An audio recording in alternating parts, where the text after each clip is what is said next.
Amém? Você abriu em 1 Tessalonicenses, capítulo 4. Vejamos, então, o arrebatamento da igreja, novamente, para nós darmos prosseguimento a este assunto. Verso 13.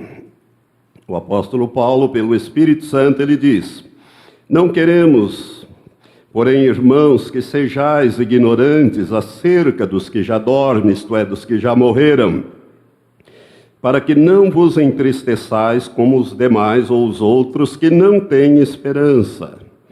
Porque se cremos que Jesus morreu e ressurgiu ou ressuscitou, assim também aos que dormem, Deus, mediante Jesus, os tornará a trazer juntamente com ele. Dizemos-vos, pois, isto pela palavra do Senhor, que nós, os que ficarmos vivos para a vinda do Senhor, de modo algum precederemos os que já dormem. Porque o Senhor mesmo descerá do céu com um grande brado, a voz, ou ouvida a voz do arcanjo, ao som da trombeta de Deus, e os que morreram em Cristo ressuscitarão primeiro. Depois nós, os que ficarmos vivos, seremos arrebatados juntamente com eles nas nuvens ao encontro do Senhor nos ares. E assim estaremos para sempre com o Senhor. Portanto, consolai-vos uns aos outros com estas palavras. Voltando aí um pouco, algumas páginas, no capítulo 15 da primeira epístola do apóstolo Paulo à igreja de Corinto, 1 Coríntios 15, versos 50 a 52, nós encontramos esse outro texto que complementa este entendimento ou esta revelação que o apóstolo está dando aqui. No capítulo 15, o apóstolo Paulo, ele só fala sobre a ressurreição. Agora, lembre-se de uma coisa: a ressurreição é somente do corpo. Não existe ressurreição da alma, nem do espírito, porque alma e espírito não morrem. Apenas o corpo deteriora, apenas o corpo se corrompe, no sentido de deteriorar-se, e por isso a ressurreição sempre se refere, toda vez que a Bíblia fala em ressurreição, ela está falando em ressurreição do corpo. E ele explica isso aqui em todo esse capítulo 15. E o verso 50 a 52, ele escrevendo também, inspirado pelo Espírito Santo, ele diz: mas digo isso, irmãos, que carne e sangue não podem herdar o reino de Deus, isto é, o corpo físico não pode herdar o reino de Deus, nem a corrupção. A corrosão herda a incorrupção.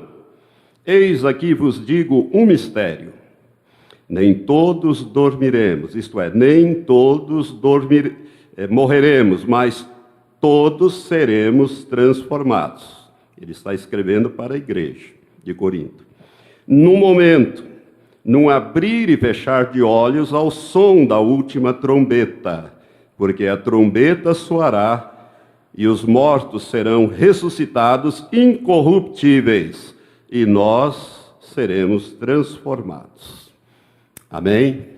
Esses são os textos que nós usamos para falar do arrebatamento da igreja, que normalmente pastores, quando pregam sobre esse assunto, eles usam esses dois textos. Irmãos, eu já falei, fiz uma exegese, uma interpretação com os irmãos na última quinta-feira. E se você não esteve aqui, entra no site da igreja, www.betelonline.com.br, e ouça essa ministração. Então, vou partir de onde nós paramos. Nós estávamos falando sobre o caos que haverá no mundo quando ocorrer o arrebatamento. Nós paramos justamente ali.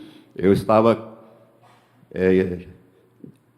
falando com os irmãos aquilo que iria ocorrer acerca do caos que vai se instalar neste mundo. Por isso eu pedi aos irmãos do louvor que colocassem esse cântico, que nós gostamos muito, porque ele todo, como disse a irmã Alessandra, todo ele é baseado numa revelação que teve no dia, se não me engano, 14 de dezembro de 1952, o missionário aposentado Olavo Rod, na cidade de Bergen, na Noruega. Este irmão, ele foi na casa de um outro irmão visitá-lo e orar com este irmão, e quando os dois estavam orando, de repente o Senhor deu a ele uma visão, como se fosse numa tela de cinema. O Senhor começou a mostrar para ele as pessoas subindo, as crianças. Ele começou a ver aquilo. E, na verdade, não é bem o arrebatamento. O que o Senhor mostrou para ele é, a partir do arrebatamento, aquilo que aconteceu, começou a acontecer na terra. O caos que a coisa começou, né? Então, mães gritando atrás dos seus filhos, desapareceram do carrinho do bebê ali, a mãe passeando na praça, e de repente a criança desaparece diante dos seus olhos e virou um caos. Então, esse cântico ele foi inspirado, eu não sei quem o compôs, mas nessa visão de Olavo Rod. Olavo Rod, quando teve essa visão, e ela foi durando muito tempo, e aquilo não parava, e ele começou a ficar muito preocupado com isso, porque o Senhor começou a mostrar a ele, né, como é que a coisa vai acontecer. E eu creio nessa visão, porque eu tenho um testemunho interior no meu espírito, que ela é verdadeira.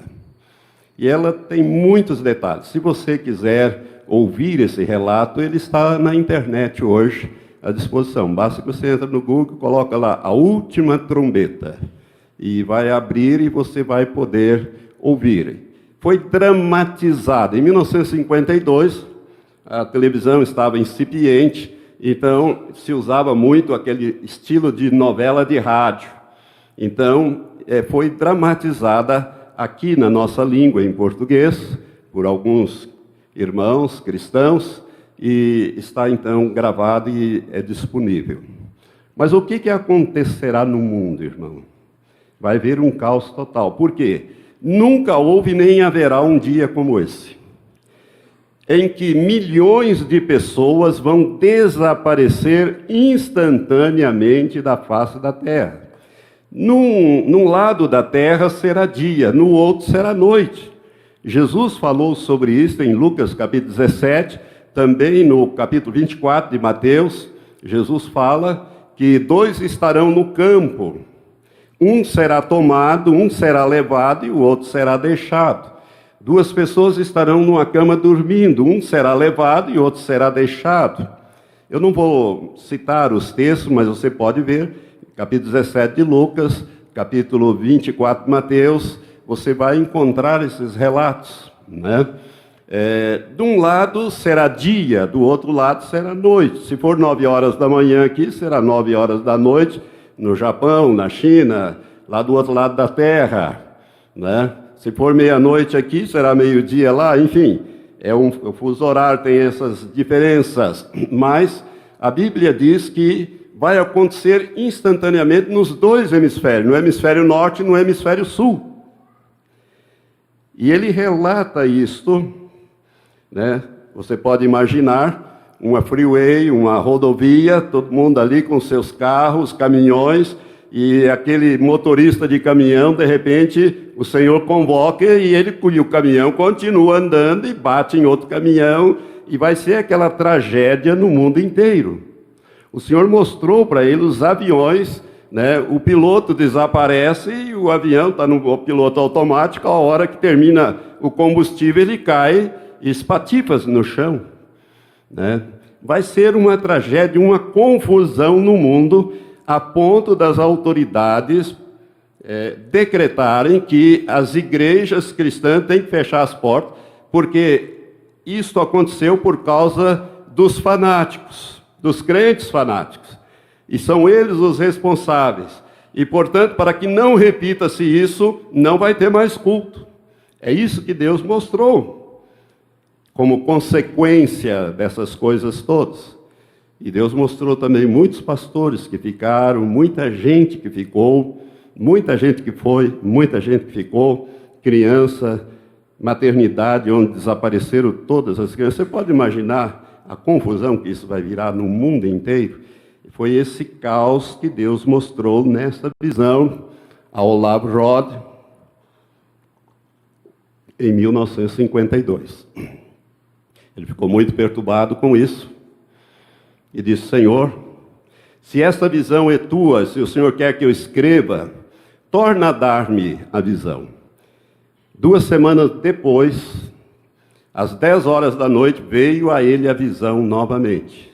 E ele pegou lápis, papel e começou a escrever aquilo que o Senhor estava mostrando para ele. E ele foi detalhando, escrevendo, e quando foi 1h da manhã, ele orou ao Senhor e disse: Senhor, eu estou muito cansado, eu tenho 79 anos. Se o Senhor quer que eu publique isto, torna a dar-me a visão. Eu preciso dormir. E foi dormir. 1 semana depois, 7 dias depois, veio a ele novamente a visão, agora já do ponto onde ela havia parado. E ele continuou o relato. E esta dramatização, que você pode ver, é baseada nesta visão. Irmãos, são coisas assim extraordinárias que são mostradas ali. Mas agora eu quero entrar no texto propriamente dito de 1 Tessalonicenses 4. Vamos lá para o texto. Volte aí a sua Bíblia, se você está em 1 Coríntios. 1 Tessalonicenses 4, 13 a 18, nós lemos agora.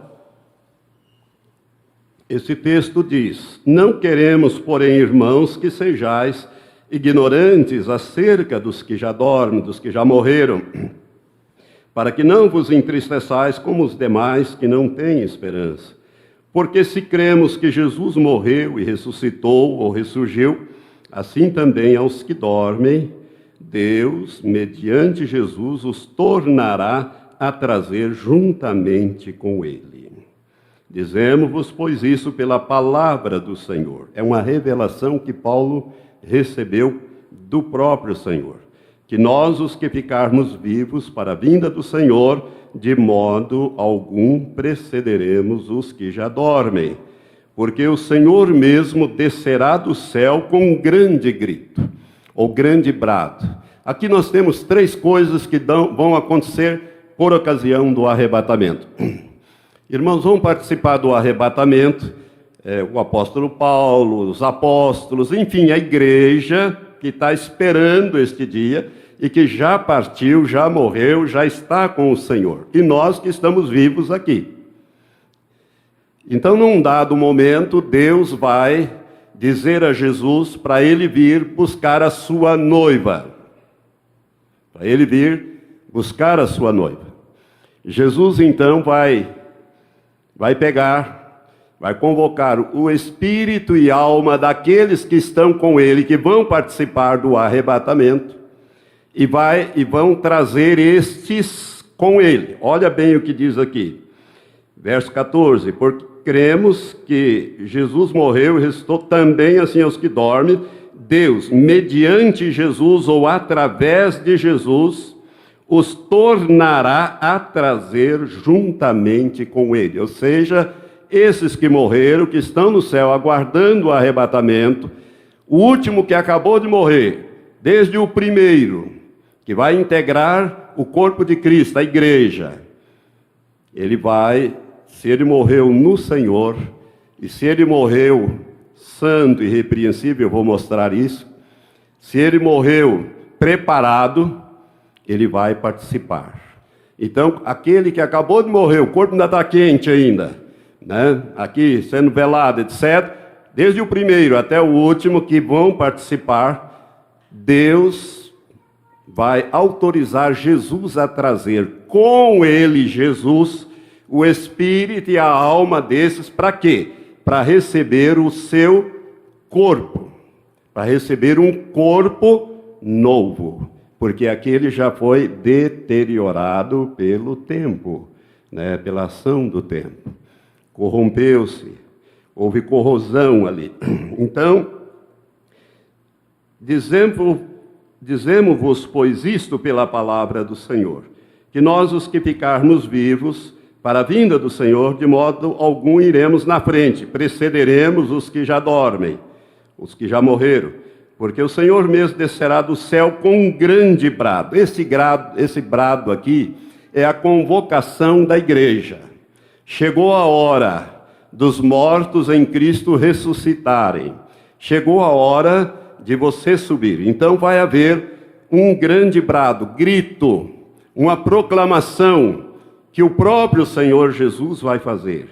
Vai se ouvir a voz de um arcanjo. Mais para frente, nessa ministração, eu vou explicar aonde é e como esse arcanjo, quem é esse arcanjo, como é que ele vai entrar em ação.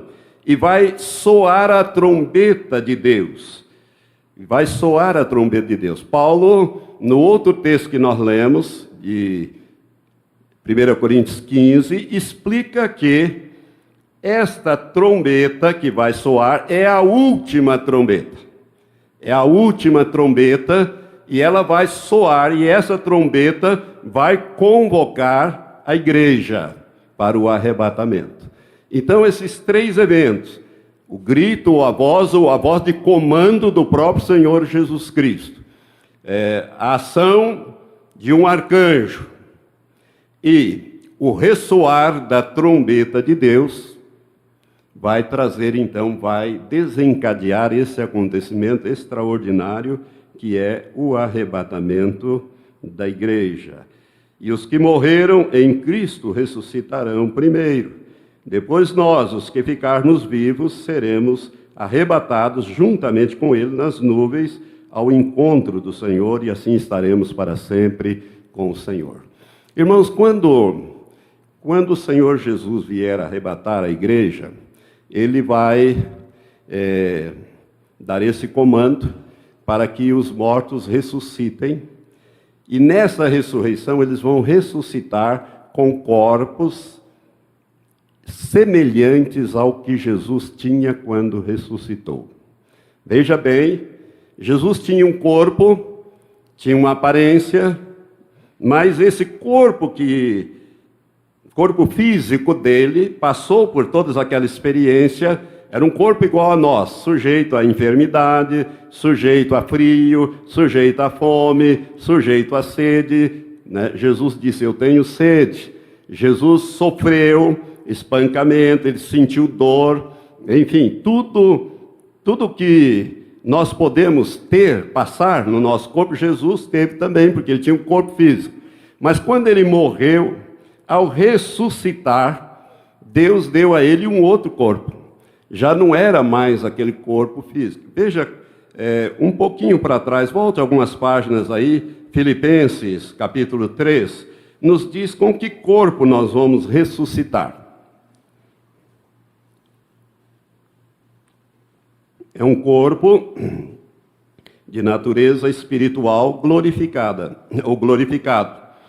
Filipenses 3, versos 20 e 21, nós lemos assim: mas a nossa pátria está nos céus, donde também aguardamos o Salvador, o Senhor Jesus Cristo, que transformará o corpo da nossa humilhação para ser conforme ao corpo da sua glória, segundo o seu eficaz poder de até sujeitar a si todas as coisas.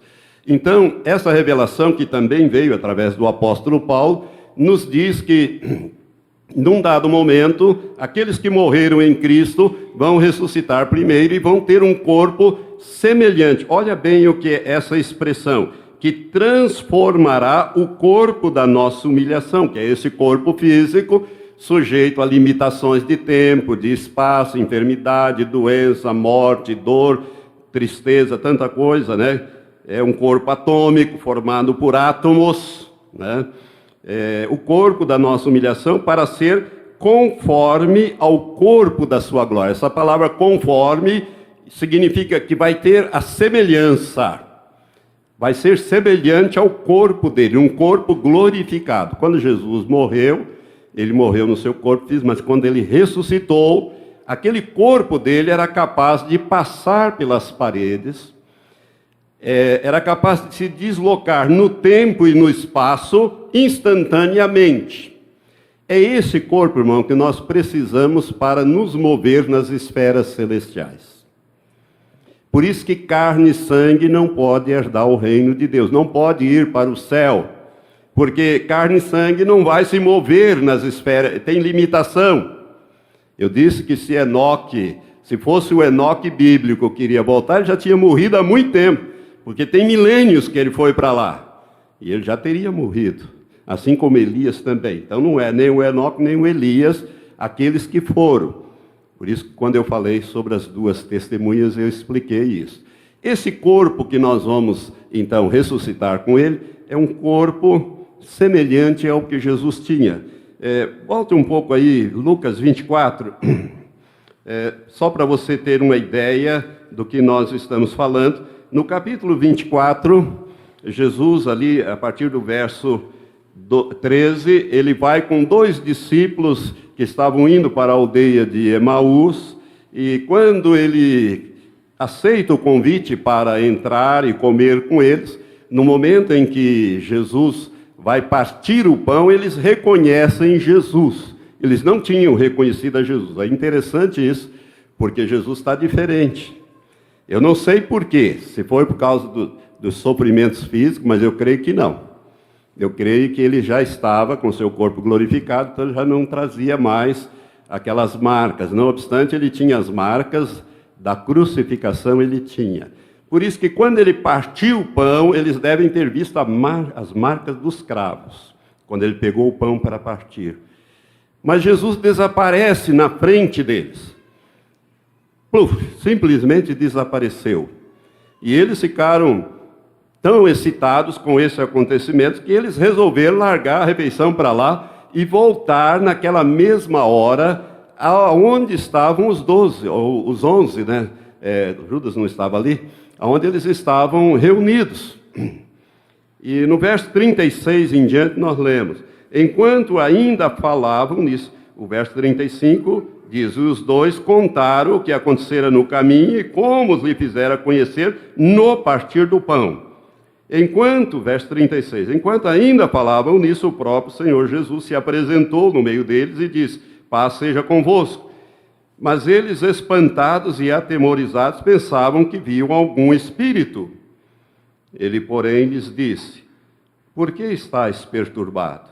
E por que surgem dúvidas em vossos corações? Olhai as minhas mãos e os meus pés, que sou eu mesmo.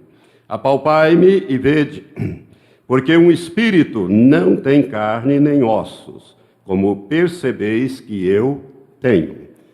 Você notou então que não é um corpo tipo fumaça, assim que passa, inconsistente, não, ele tem consistência, né? Como percebeis que eu tenho. E dizendo isso, mostrou-lhe as mãos e os pés. Não acreditando eles, ainda por causa da alegria, estando admirados, perguntou-lhes Jesus: tende aqui alguma coisa que comer? Então lhe deram um pedaço de peixe assado, o qual ele tomou e comeu diante deles. Então, é um corpo, inclusive, capaz de comer. Agora, você só precisa entender o seguinte: que o corpo que Jesus ressuscitou com ele não tinha sangue. É por isso que ele diz carne e ossos. Ele não fala em sangue. Por quê? Porque o sangue de Jesus ficou na terra. Seu sangue foi vertido como preço de resgate da humanidade, dos homens. Ele não tinha mais. E a Bíblia mostra, ensina, e a ciência também diz, que a vida do corpo está no sangue. Por isso que se você cortar uma artéria, você morre logo em seguida. Se você não estancar, o seu sangue jorra e você morre. As pessoas às vezes vão se matar, cortam os pulsos, ficam lá esvaindo-se em sangue até morrer, porque a vida do corpo está no sangue. Portanto, não é um corpo, mas a Bíblia diz que carne e sangue não podem herdar o reino de Deus. Jesus, ele tinha um corpo glorificado, capaz de se mover nessas dimensões espirituais de tempo e espaço, né? Não mais sujeito à morte, não mais sujeito à doença, não mais sujeito a essas coisas que nós temos, mas um corpo imortal, mas não só imortal, mas também glorificado. Um corpo extraordinário. Nós não sabemos, porque a Bíblia não dá muitos detalhes, mas a nossa pátria está lá. E para nós morarmos lá, nós vamos precisar desse corpo. É por isso que aqueles que morreram em Cristo vão vir com Ele, espírito e alma, buscar o corpo. Esta é a razão da ressurreição. Esta é a razão da ressurreição. Voltando ao texto de 1 Tessalonicenses, capítulo 4, o texto diz: porque o Senhor mesmo, verso 16, descerá do céu com um grande brado, ouvida a voz do arcanjo, e ao som da trombeta de Deus, e os que morreram em Cristo ressuscitarão primeiro.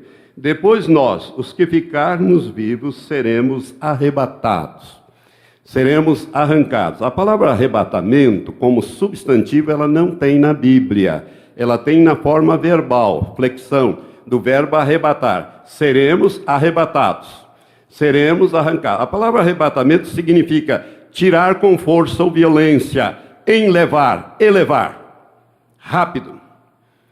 Se você viu aquele vídeo que eu recomendei do profeta David Ur, que ele descreve o arrebatamento, quando ele fala, de repente ele diz que eles subiram como se fosse foguete, rockets, assim, de repente as pessoas subiram rapidamente, quando o céu se abriu, e as pessoas foram subindo, como se fosse assim, disparado um foguete, né?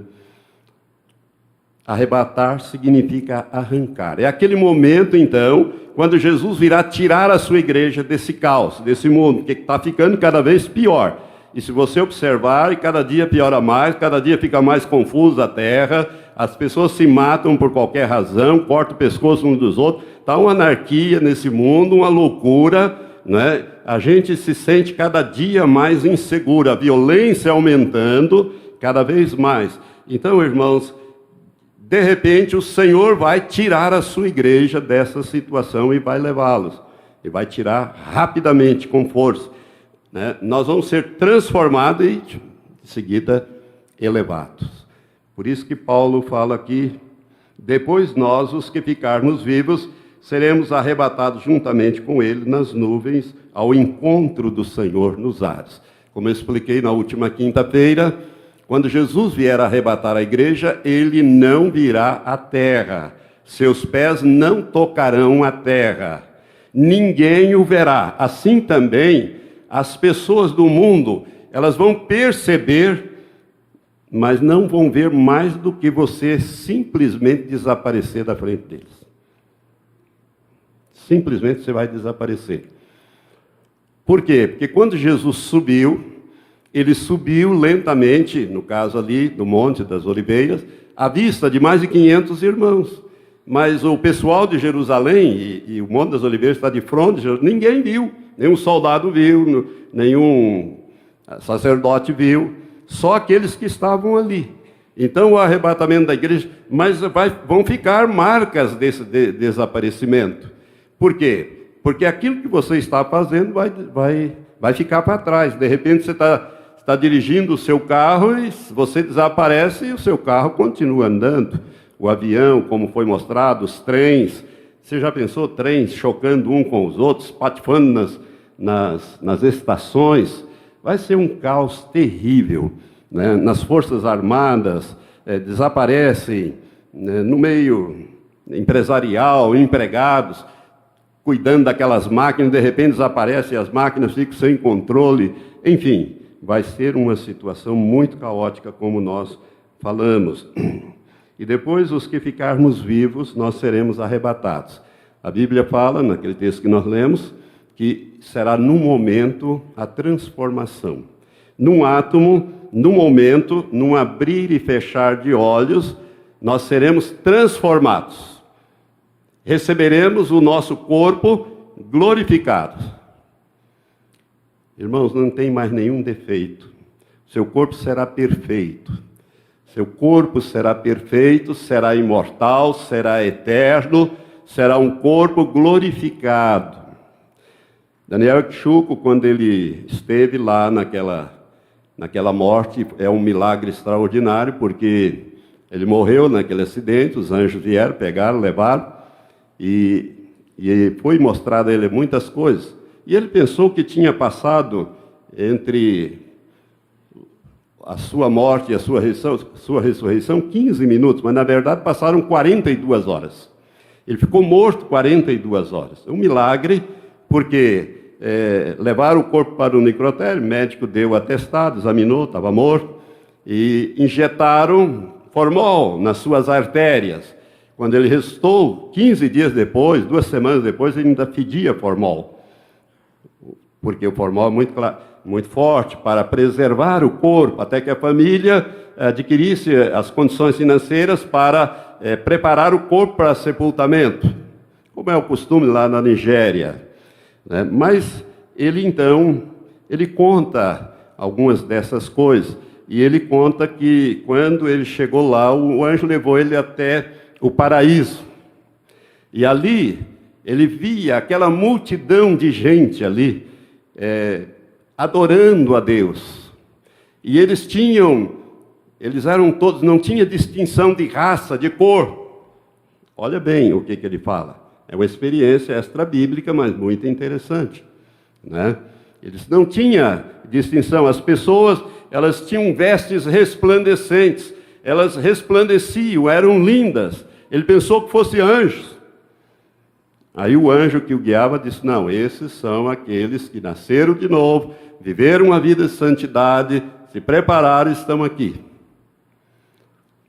Mostrou para ele isso. Ele queria até ficar ali, mas o anjo disse: não, você foi trazido por um outro propósito. Eu vou te mostrar. Foi aí que ele levou ele até a Nova Jerusalém, depois levou ele no inferno. E ali do inferno é que ele ressuscitou. É bem interessante, tem na internet também esses dados. O que eu estou tentando passar para os irmãos, procurando passar, é que o arrebatamento da igreja vai ser assim, irmãos. Num dado momento, numa hora, num dia determinado, numa hora específica, desaparecerão milhões de pessoas da face da terra. Os túmulos serão, as pessoas vão ser ressuscitadas. Veja quando aconteceu, o que aconteceu com Jesus na ressurreição. O que aconteceu? Veio um anjo e fez o quê? Removeu a pedra. Removeu a pedra e sentou em cima dela. E Jesus saiu de dentro, porque o túmulo antigamente era escavado na rocha. Eu estive nesse lugar, lá em Jerusalém, o jardim do túmulo, aonde o corpo de Jesus foi colocado. Ele é escavado numa rocha.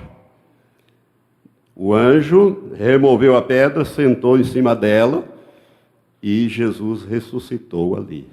Eu não sei se vai ser assim, mas nós podemos criar um paralelo que os túmulos vão simplesmente dar conta daqueles corpos, mas não vai ser mais um corpo formado por átomos, atômico, um corpo como é o nosso atual, cheio de problemas, de defeitos, de estrutura, às vezes defeitos genéticos. Não.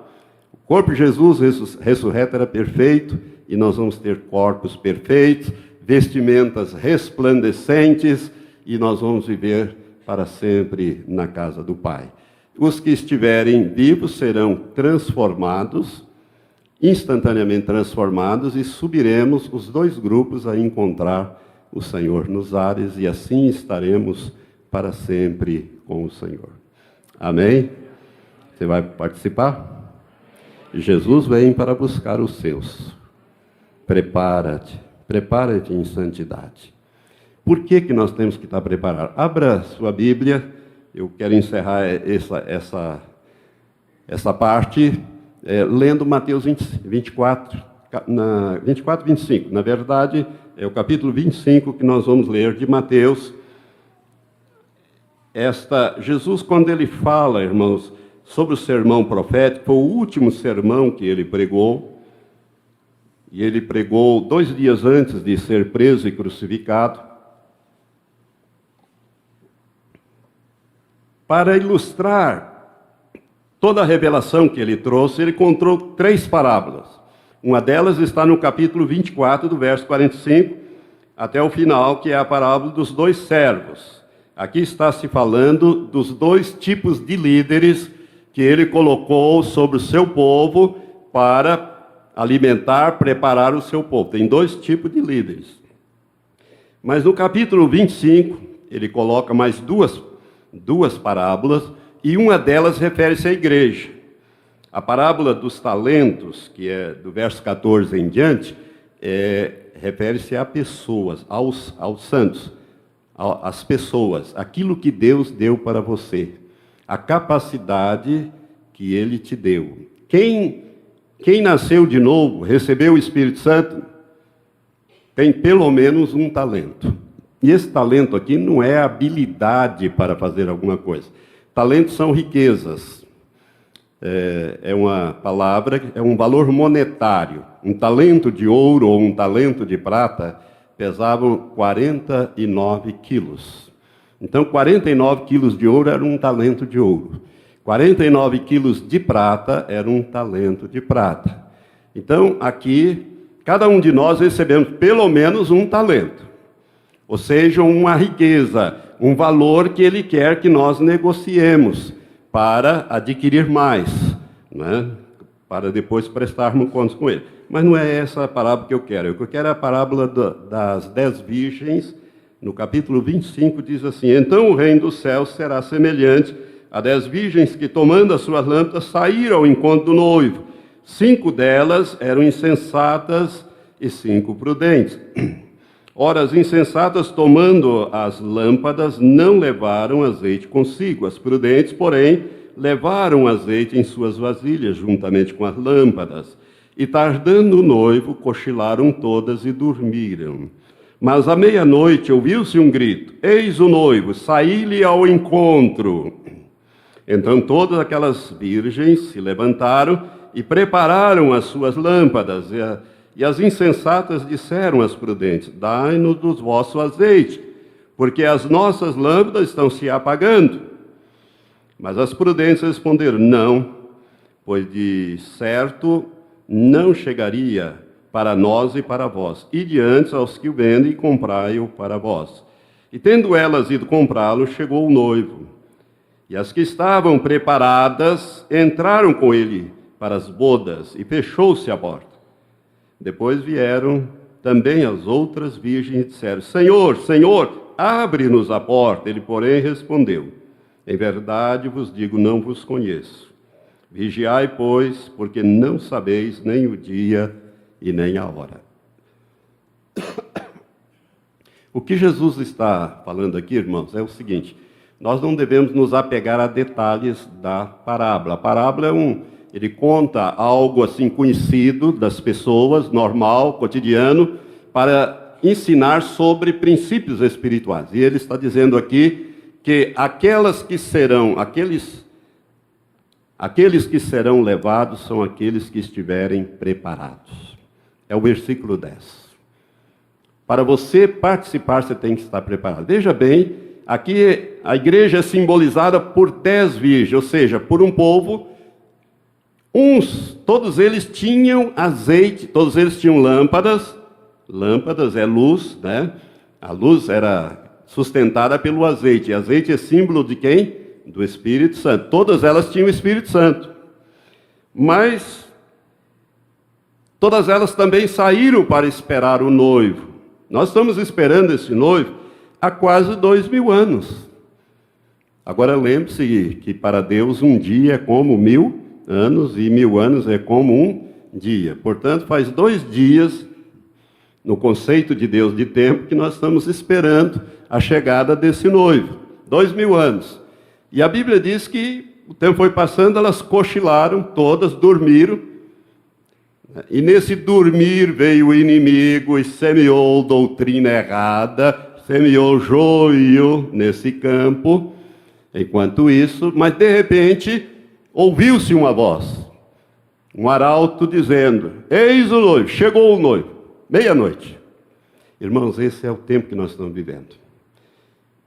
Prepare-se a igreja, prepare a igreja para voltar. É esse grito, meia-noite, meia-noite. Olha, chegou a hora do arrebatamento. Jesus está voltando, é tempo de santificar, tempo de preparar. Não dá para você fazer preparação de afogadilho, rapidamente. Ninguém se santifica da noite para o dia, isso é um processo.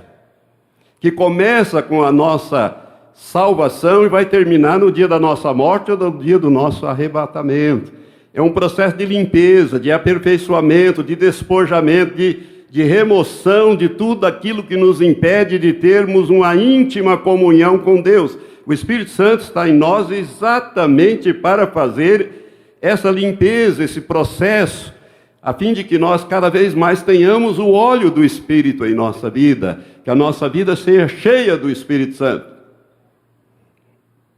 Se você for cheio do Espírito Santo, irmãos, estiver produzindo o fruto do Espírito, tem muita gente que quer dom. Lembre-se que o dom é dom do Espírito. Deixa que o Espírito Santo produza o fruto em você, que torne você semelhante a Jesus, parecido com Jesus. Que você aprenda a amar como Jesus amou, de maneira altruísta. O fruto do Espírito, de Gálatas 5, 22 e 23.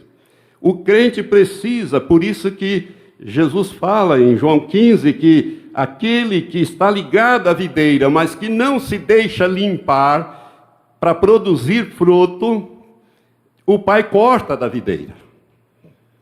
É aquela vara que não vai, Deus corta, joga fora, ela se seca, o tempo passa, depois ele recolhe, lança no fogo, destrói e acabou. Ele disse, mas se você se deixar limpar, podar, deixar o Espírito Santo fazer a obra dele, você não vai resistir ao Espírito Santo, você vai deixar. Não vai ser fácil, vai cortar.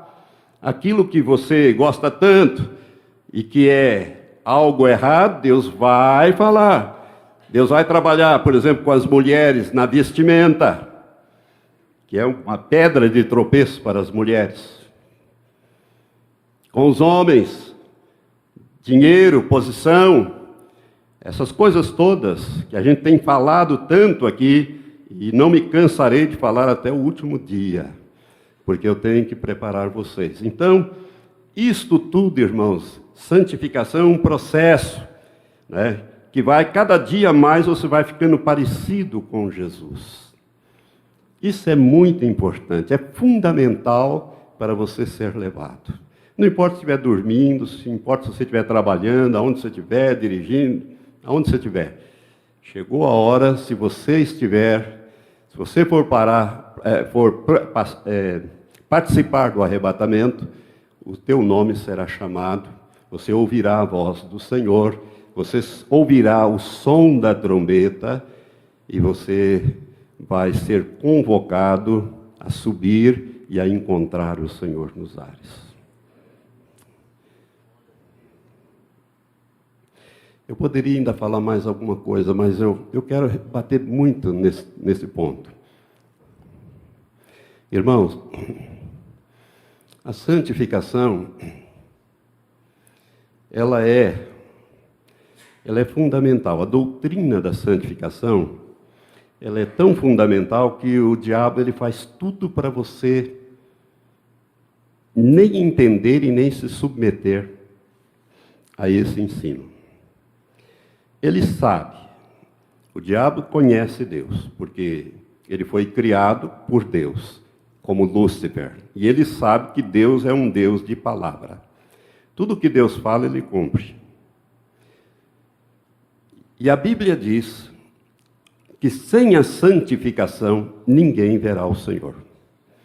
Então Satanás sabe dessa verdade, e ele procura desviar o cristão da santificação. E Deus tem falado com alguns, eu tenho certeza, que ele fala comigo, ele deve falar com você também, de algumas coisas na sua vida que o Senhor não se agrada. E ele quer que você mude isso. Mas é você que tem que fazer. Você tem que deixar o Espírito Santo fazer, no sentido de você fazer um trabalho de parceria com o Espírito Santo. Se ele vem falando com você, pare de ver esse tipo de programa na TV, pare, irmão. Se você não tem domínio próprio, você precisa desse fruto do Espírito. Se você come desordenadamente, a glutonaria é obra da carne. Se você não tem disciplina, você precisa ter disciplina. O fruto do Espírito. Se você é uma pessoa bruta, trata esposos, filhos, um dos aspectos do fruto do Espírito é bondade, benignidade. Isso fala de cavalheirismo, de pessoas educadas, que respeitam os outros, que tratam os outros bem, principalmente a esposa. Irmão, você vai morar com ela no céu. Ouça, pastor, mas eu vou ficar com ela. Eu quero que você entenda que Deus abomina o divórcio. A coisa agora começou a pegar. Por isso, trate de acertar-se com o seu cônjuge. É claro que a Bíblia fala que no céu não se casa nem se dá em casamento. Mas eu não sei como vai ser lá. Mas uma coisa eu sei, que você vai viver com essa pessoa no céu. Né? Porque vocês vão para a casa do Pai. E como é que vai ser? Pensa um pouquinho, você que tem briga com parentes, que não vai na casa do parente, o parente não gosta. Que negócio é esse, irmão? Ou que tem briga com um irmão ou outro, ou desavença. Como é que vai ser? Deus vai botar você lá num ponto do céu e botar o outro desafeto lá do outro? Como é que vai ser isso? Não vai. Vocês dois vão acabar ficando para trás, para passar por uma escova de aço. Já que a escova do Espírito Santo, bem levinha, você não aceita ele te escovar e te limpar, te lixar, passe então pela lixa grossa do anticristo, do falso profeta. Como é que vai ser, meu irmão? Eu tenho dito, vale a pena se preparar. Vale a pena você levar a palavra de Deus a sério e aquilo que o Espírito de Deus tem falado com você. Não pense, não queira deixar isso para a última hora. Você não sabe qual vai ser a última hora. Por quê? Porque a Bíblia fala que o arrebatamento, irmãos, é num dia determinado e numa hora determinada. Mas Jesus disse que ninguém sabe desse dia e dessa hora. E eu vou falar disso mais para frente. Nós não sabemos. Nós estamos percebendo por quê? Porque Jesus disse que quando nós víssemos estas coisas acontecendo, que nós estamos vendo, que Ele estaria às portas, muito próximo. Ele disse, exultai e alegrai, porque a vossa redenção se aproxima. Ou seja, em outras palavras, intensifique a sua preparação também. Intensifique. Por quê? Porque está próximo.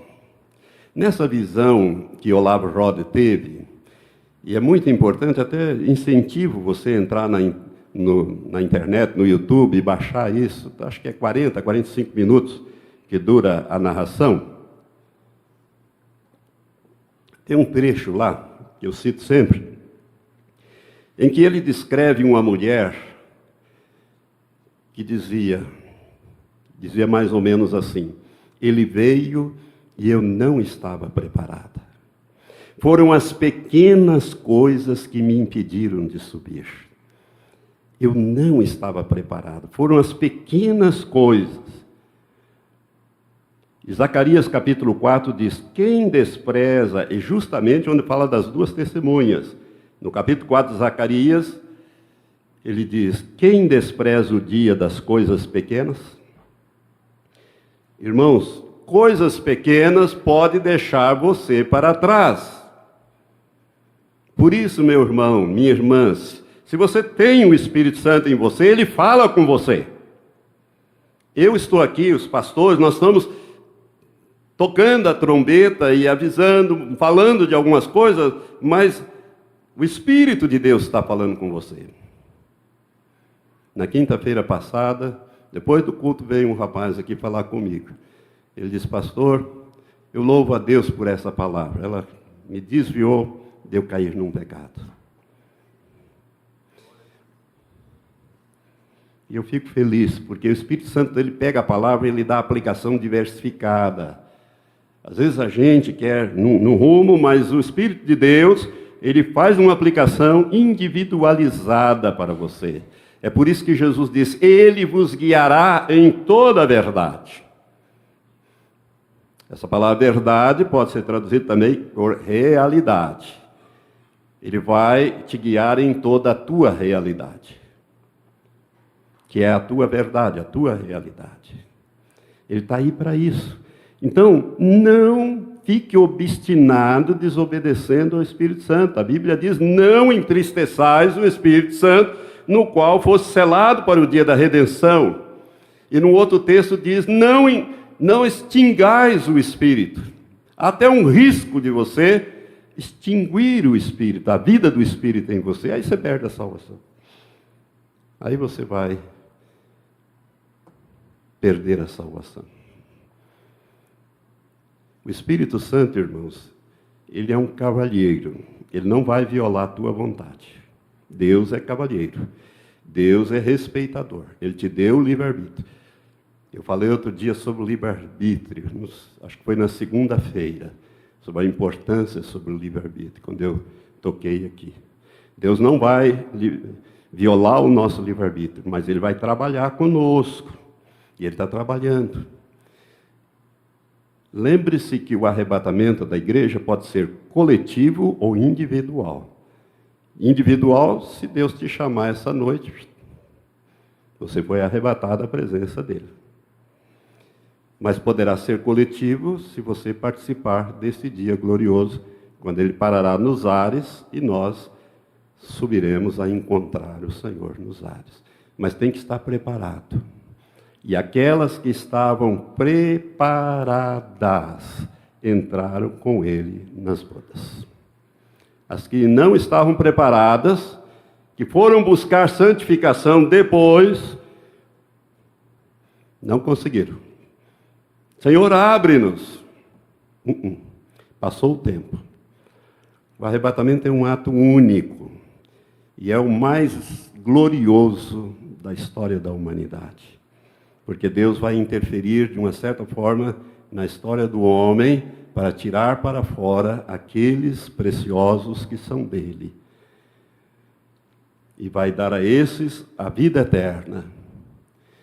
Mas eu vou continuar falando do arrebatamento na próxima quinta-feira. Eu vou começar a abordar o ângulo do céu para a terra, o arrebatamento visto do céu para a terra. É muito importante, irmãos.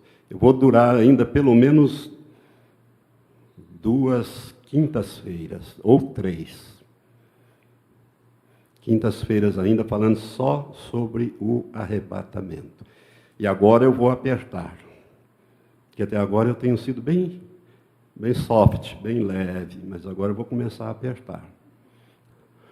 Eu não, a palavra de Deus. Eu vou te ensinar a palavra de Deus. Vou te ensinar aquilo que eu tenho aprendido sobre esse assunto. E a sua vida tem que mudar. Precisa mudar. Deve mudar. Deve mudar. O Senhor te ama, Ele está te dando esta chance extraordinária de você ser levado muito brevemente.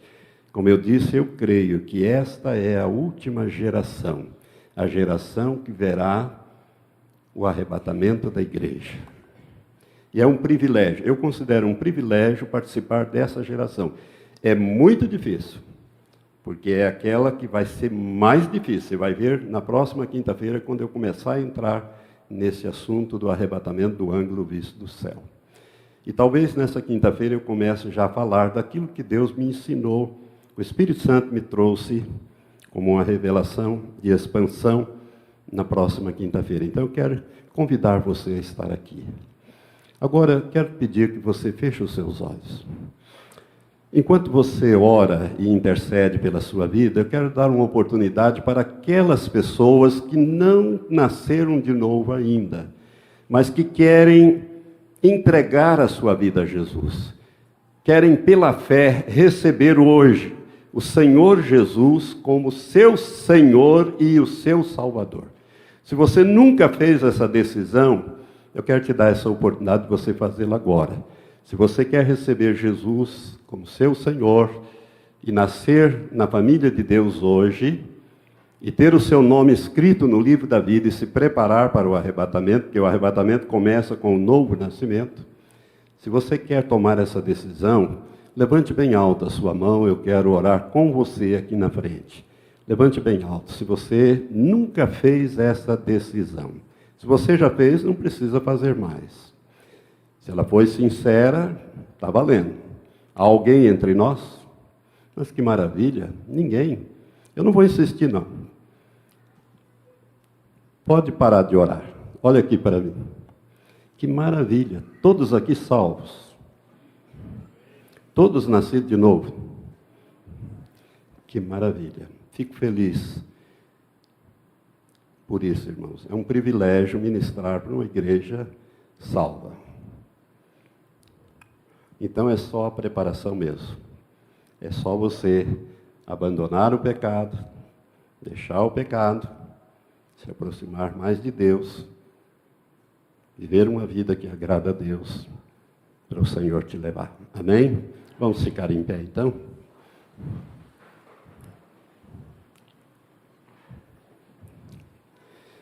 Você foi abençoado nessas 2 quintas-feiras com essa palavra? Se você foi abençoado, levante as suas mãos para cima, num gesto de gratidão, e ore agora ao Senhor. Fala com Ele, levante a sua voz, fala com Ele agora. Fala com Ele como você aprecia esta tão grande salvação que Ele te deu. Esta escolha, você é um predestinado, você é um eleito. Agradece a Deus. Senhor Deus, graças te dou pela minha salvação, Senhor. Graças te dou também pela salvação da minha família, da minha esposa, das minhas 3 filhas, dos meus genros, Senhor. Ó Deus, os meus netos estão debaixo da tua misericórdia. Graças te dou pela salvação dos meus irmãos de sangue. Ó Deus, cada um deles, meu Pai, o Senhor tem alcançado cada um deles para o teu reino. Deus Santo, eu te louvo e te agradeço por esta tão grande salvação. Ó Pai, se o Senhor me conceder o privilégio de participar do arrebatamento, será, Senhor, um alto privilégio. E eu gostaria, Senhor, de levar esses irmãos, que esta igreja, Senhor, ela suba naquele dia glorioso em que Jesus vier buscar a igreja. Que cada um ouça o seu nome e suba naquele momento glorioso. Ó Deus, e que as famílias aqui representadas sejam também alcançadas para o teu reino. Que nenhum desses, ó Pai, que o Senhor tem nos dado a promessa, fique para trás, mas que todos alcancem o teu reino. Muito obrigado, Pai, por essa meditação. Ó Pai, ela é tão importante para nós, ela fortalece a nossa fé, a nossa esperança. Maranata, Senhor, Maranata, vem logo, Senhor Jesus, porque nós queremos estar para sempre com o Senhor. Pai, vai desprendendo o seu povo das amarras, ó Deus, dos embaraços que tão de perto nos rodeiam. Ó Deus, tira os embaraços, Senhor, das vidas. Ó Deus, que nós possamos rejeitar o mal e escolher o bem, rejeitar o pecado na nossa vida. Ó Deus, que haja crescimento espiritual com estas meditações. É a minha súplica, a minha oração com ações de graças, no nome de Jesus, meu Senhor. Amém. Amém. Graças a Deus.